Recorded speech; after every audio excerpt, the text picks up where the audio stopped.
Proverbs 31.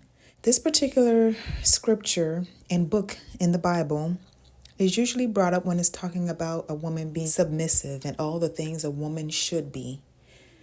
But what gets overlooked a lot of the time is the fact that this woman was a hustler.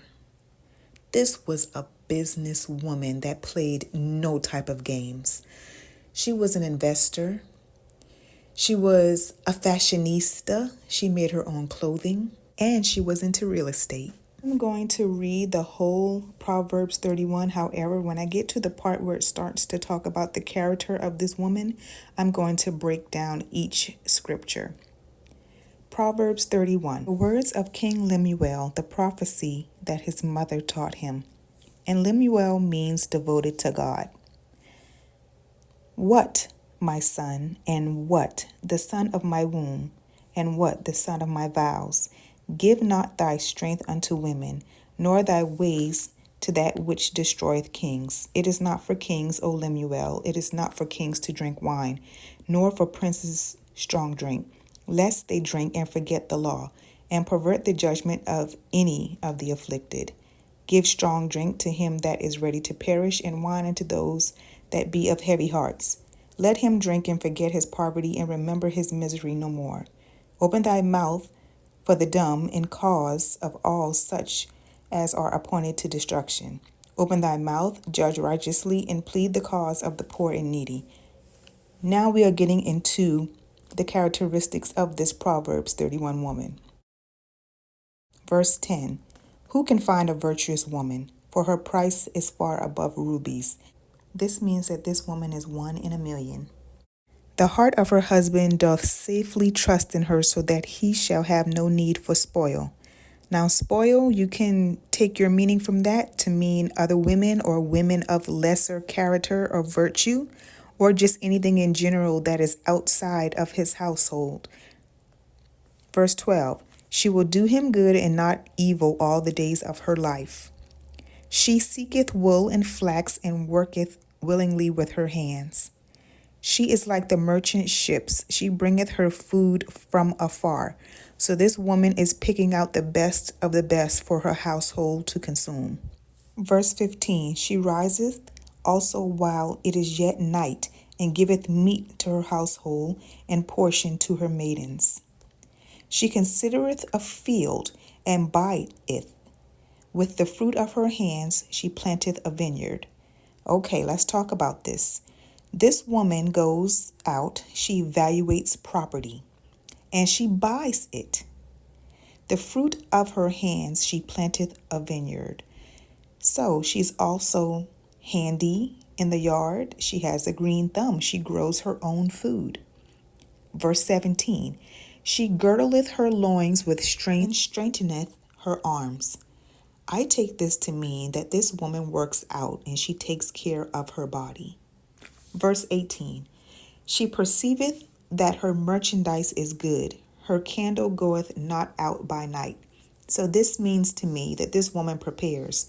For her candle not to go out at night, it means that she prepares for that. She either has extra candles or extra oils on hand to make sure that there's always light in her home.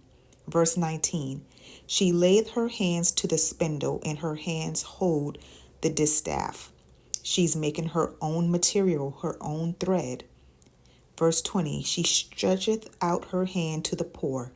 Yea, she reacheth forth her hands to the needy. This woman is a giver. She has a big heart, and she is loving. She's not afraid of the snow for her household, for all her household are clothed with scarlet.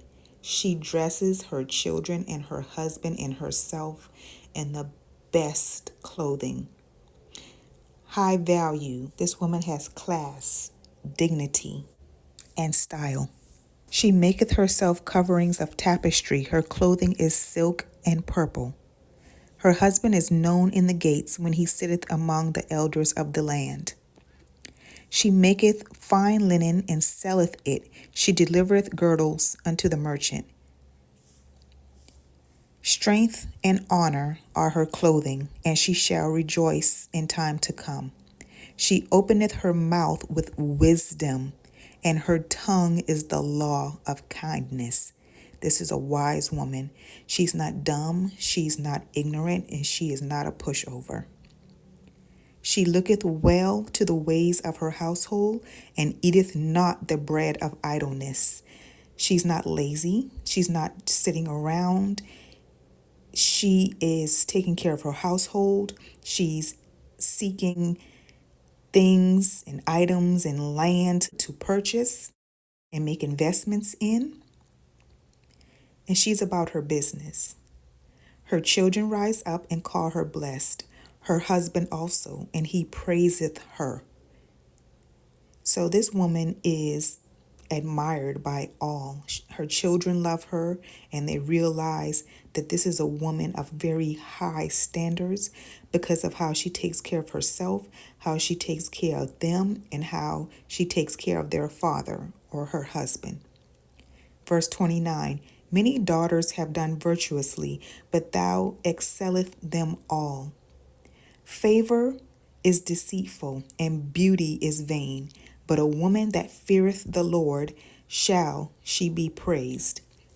Give her of the fruit of her hands, and let her own works praise her in the gates. So not only was this woman viewed as a very wise woman, intelligent, very classy and virtuous woman, she made her husband look good, okay?